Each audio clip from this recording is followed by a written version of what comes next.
Jolans, your food away from home. Ano ba? Iba-iba to. Pagkain dito. Tingnan natin menu. Dito po to sa may Apo Road, sa may Angeles City. Andiyan, no? Yan yung mga pagkain niya, Kung yung mga taga-Angeles, dito kayo kumain. Masarap. Sarap yung, ano niya, palabok, tsaka yung halo-halo. Totoo, walang biro. Ako maselan ako sa halo-halo, pero nasarapan ako. Dito kayo kumain. Ito po, yung halo-halo niya. Masarap po. Ito, kausapin natin si ate. Opo.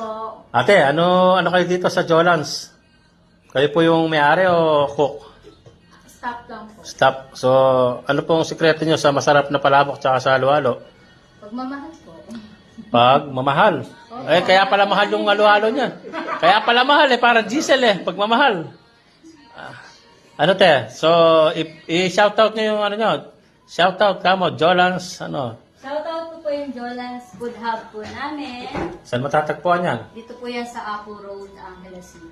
So, salamat po. Shoutout sa Jolans. Shoutout. At hindi nyo to follow my vlog. Salamat po.